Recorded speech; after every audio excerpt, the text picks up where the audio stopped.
Сәлем достар, мен влогыма қош келдіңіз. Мен жексенбі. Сол үшін мен киім алуға бардым. Бір көйлек сатып алдым Мангодан. 40 евроға. Енді қайта үйге кетіп бара жатырмын. Мен 30 минут жүріп, 30 минут қайтпайтын 1 сағат жүрдім жаяу. Өйткені мен күніне 10 мың шаг жасағым келіп жүр. Солай. Алдында мен сіздерге өзім квартирам туралы айтқан болатын. Мен центрда тұрам. Сол үшін өзімнің любимый квартирама кетіп бара жатырмын. Бара жатқанда Парижді кішкене көрсетейін. Париж бүгін погода күшті болып тұр. Мына, кстати, метро. Британия қаласына кетіп бара жатырмын. Ол қала Париждің жанында орналасқан. Бізге универ поезд және отельге төледі. Сол үшін біз бесплатно барамыз 3 күнге.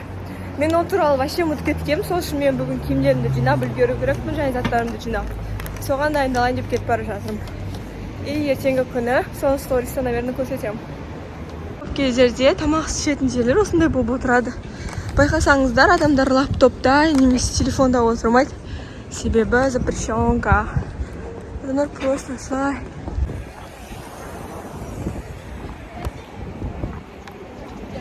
Бізде тағы бір правило. Ешкім мына қызылға қарамай жүре береді. Мысалы, мен де жүре берем. Главное, машина жоқ болса болды. Мысалы, машина жоқ, и мен кеттім. Мұнда да адамдар машина жоқ деп кетіп бара жатыр жаяу. Осындай аттар қатты ұнайды. Осындай прям эстетичный болып тұрады ғой.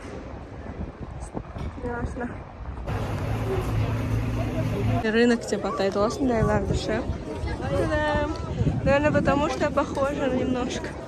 Бала киімдер, аяқ киімдер, заттар бәрін сатады. Бірақ мен мұндайдан ешқашан алып көрген жоқпын, бірақ видеоларда всегда көреді ғой мұндайлар. Осылай.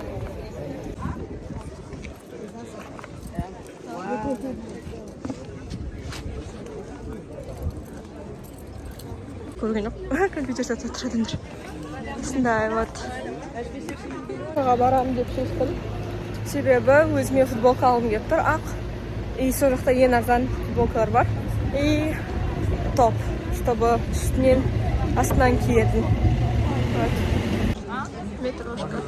Париждің жақсы жері, кез келген жерді сайт түсіре салсаңыз, әп-әдемі болып шығады. Ну как это так возможно? Сразу байқалып тұр, что бүгін жексенбі. Мен енді байқалып тұрған шығар, мен асықпай без плана жүрмін. Қаңғып. Мен 12 мың шаг жасадым.